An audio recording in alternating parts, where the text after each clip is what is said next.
పెద్దపల్లి జిల్లా Ramagundam municipal corporation పదవీకాలం రేపటితో ముగియనుంది. ఈ సందర్భంగా మున్సిపల్ కార్యాలయంలో 16వ సాధారణ సర్వసభ్య సమావేశం నిర్వహించారు.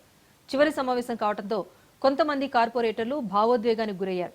5 ఏళ్ల కాలంలో అభివృద్ధి అవరోధాలు చేపట్టిన పనులను నగర మేయర్ బంగి అనిల్ కుమార్ సభ్యులకు వివరించారు. ఇప్పటివరకు ప్రజాప్రతినిధులుగా ఉన్న మీరు ఇంకా ఉత్సాహంతో డివిజన్ అభివృద్ధిలో భాగస్వామ్యం కావాలంటూ ఆకాంక్షించారు.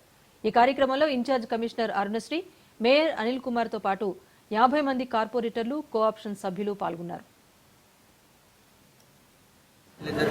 రామగుండం సర్వసభ్య సమావేశానికి కార్పొరేటర్లు, కౌన్సిల్ మెంబర్లు, మేయర్ గారి ఆధ్వర్యంలో చివరి వారి యొక్క కటాఫ్ డేట్ ప్రోగ్రామ్ చేసుకోవడం జరిగింది. వాళ్ళందరూ కూడా ఎవరి డివిజన్స్ వాళ్ళు విశ్వ ప్రయత్నం చేసి అభివృద్ధి కొరకు తాపత్రపడి వాళ్ళందరికీ కూడా శుభాకాంక్షలు.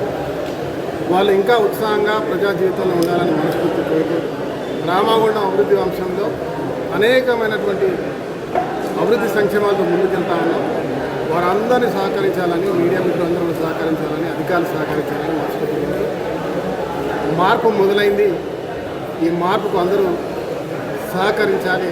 ఇలా NTPC, Singareni, RFCL, municipal corporation, Genco, కేశూర్ అందరి సహకారంతో ఈ రామగుండాన్ని పూర్వవైభవం తీసుకెళ్తాం.